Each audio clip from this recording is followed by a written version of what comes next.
Bonjour, nous sommes le mardi 14 janvier 2025 et nous continuons avec le CES Consumer Electronics Show qui s'est terminé vendredi 10 janvier. Ici avec la marque LG qui a présenté entre autres des laptops AI, bien évidemment, c'est de plus en plus présent dans tous les aspects de l'électronique, intelligence artificielle, ainsi que des téléviseurs OLED puisque LG étant le numéro 1 mondial depuis une bonne décennie. N'oubliez pas de vous abonner pour plus de news sur le monde de la high-tech ainsi que les bons plans également sur mon Twitter et en description sous toutes mes vidéos. Les soldes d'hiver 2025 sont jusqu'au 4 février. Je fais des publications quotidiennes et vous pouvez les retrouver dans ma playlist bons plans.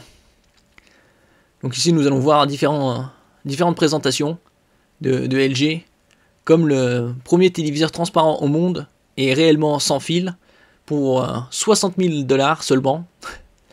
C'est un 77 pouces 4K, je vous l'avais présenté il y a quelques semaines.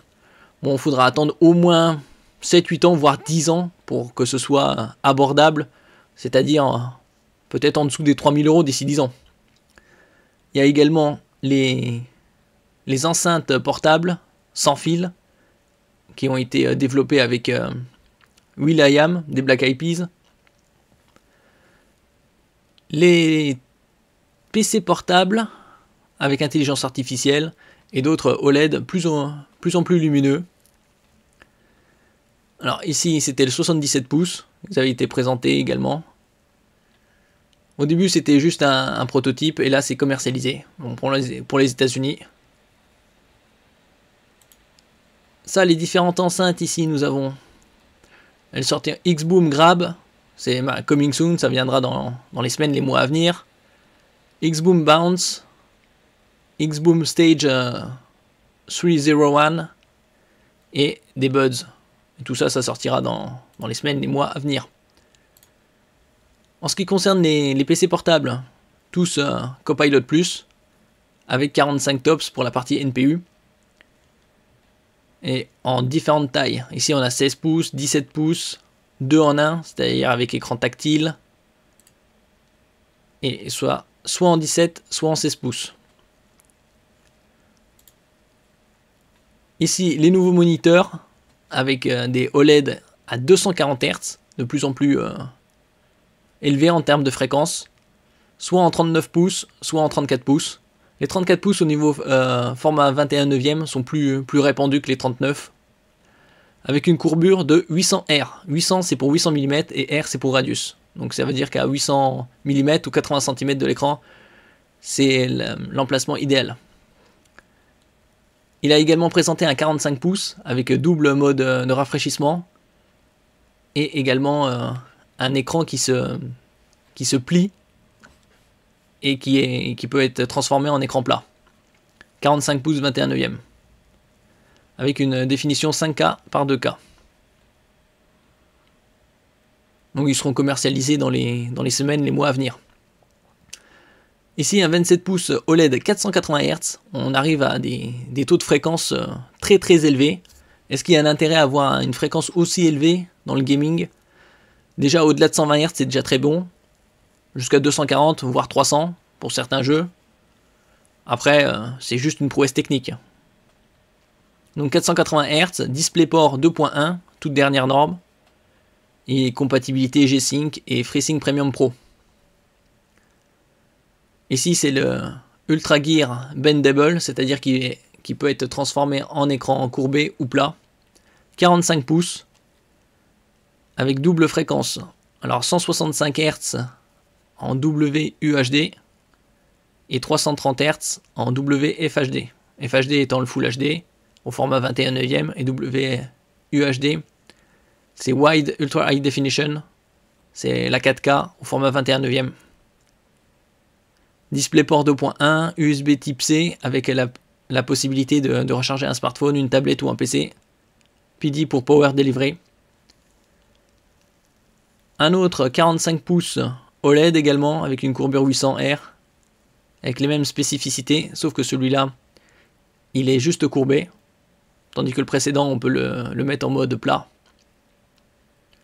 Il y a un autre en 39 ou 34 pouces, 240 Hz, avec le système WebOS de LG intégré. Et ça, ce sera commercialisé, comme je dis précédemment, dans les semaines, les mois à venir. D'autres innovations par-ci par-là. Donc principalement de l'OLED gaming pour les moniteurs, les PC portables, que ce soit avec écran tactile ou sans écran tactile. Et donc ici, d'autres innovations. Les enceintes. Je vous en avais parlé récemment également, le partenariat avec Xbox pour que le Xbox Cloud Gaming soit disponible sur les téléviseurs LG. Donc ça débarquera courant de cette année, il n'y a pas de date précise encore. Ici on a quelques autres informations sur les LG Gram, 15 pouces, 16 pouces et 17 pouces, et également 2 en 1. Écran OLED 2,8K, c'est au format 16 dixième, c'est du 2880 par 1800, ou au format 16 neuvième 2880 par 1620, avec les derniers Intel Core Ultra 9, donc le très haut de gamme de chez Intel, et des RTX 4050. Double SSD, biométrie, c'est-à-dire avec lecteur d'empreintes digitales et webcam infrarouge pour reconnaissance faciale. Au niveau du stockage, c'est du PCI Express 4.0. Sur certaines marques, ils mettent du 5.0 et la connectique Thunderbolt 4. Alors, au niveau du poids, c'est inférieur à 1,5 kg, donc très léger pour un 15 pouces. Et là 17 pouces également. Donc au niveau de la dalle, 17 pouces IPS, donc du LCD, format 16 dixième 2560 par 1600, avec un taux de fréquence de 144 Hz. De plus en plus de PC seront au minimum 90 ou 120 Hz. Ce qui est tout à fait normal d'après moi.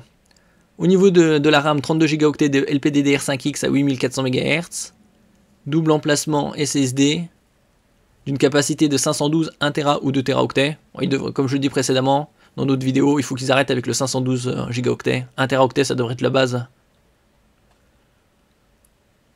Après, il y a la connectique de HDMI 2.1, qui est de plus en plus répandue sur tous les PC portables, puisqu'elle est sortie, elle a été officialisée en 2017. Et récemment, ils ont parlé du HDMI 2.2. Bon, ça, c'est surtout pour les très hautes définitions, style 8K 120 Hz, voire 240 Hz en comprimé. 2 USB 3.2 Gen 2, donc un débit de 10 gigabits par seconde, et 2 USB type C, format oblong, comme sur les smartphones. Webcam infrarouge, pour reconnaissance faciale. Donc en partie biométrique, il s'agit de la webcam infrarouge, pas de lecteur d'empreintes digitales. Le format 16 pouces, 1,239 kg, donc très léger pour un 16 pouces. En général, ce genre de poids, c'est plus pour les 13 ou 14 pouces. Également 32 Go LPDDR5X à 8533 MHz au niveau de la RAM, puisque la RAM est intégrée ici. C'est des CPU Intel Lunar Lake jusqu'au Core Ultra 9 288V. Donc le dernier chiffre, 8, indique le nombre de RAM intégré. 8, ça veut dire 32, et 6, c'est pour 16. Il y a également une version avec écran tactile. Donc de plus en plus de dalles 16 dixièmes depuis quelques années, avec de l'OLED 2.8 K 120 Hz ou de l'IPS 2,5K 144 Hz. Après, au niveau des tarifs, il n'y a pas indiqué pour l'instant. Et le format 15 pouces, c'est du Full HD simple, avec une webcam 720. Un peu plus modeste au niveau des specs. Et il y a également une innovation au niveau des projecteurs, un 3 en 1. LG dévoile ses nouveaux projecteurs LED 3 en 1, PF600U et laser compact Cinebeam SPU615U 4K avec HDR lors du CES. Donc il se présente de cette façon-là. Et donc quels sont ces specs? Il prend en charge la résolution Full HD 1920 par 1080, donc au format 16 neuvième, avec une luminosité de 300 lumens ANSI. Bon, ça a l'air assez faible. L'appareil projette des images entre 30 et 120 pouces. Donc, sachant qu'un pouce c'est 2,54 cm, 120 pouces, ce sera aux alentours de 3 mètres de diagonale. Une lampe LED RGB avec une durée de fonctionnement de 20 000 heures. Après, ça dépend aussi de la luminosité. Et la connectique HDMI, USB-C, ainsi que le contrôle sans fil. En ce qui concerne le 4K, c'est également 16 neuvième, avec une luminosité 500 lumens pour une diagonale de 40 à 100 pouces, donc jusqu'à 2,54 m. Également une durée de vie de la lampe de 20 000 heures. Assez intéressant au niveau de l'innovation.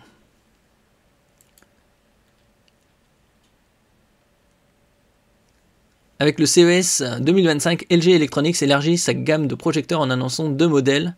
Ces 2 modèles se caractérisent par un design compact et d'une fonctionnalité adaptable, et peuvent apparemment répondre aux besoins de différents foyers et styles de vie. Bon, c'est les principales innovations qu'il y a eu chez LG. Merci pour votre écoute, et à la prochaine!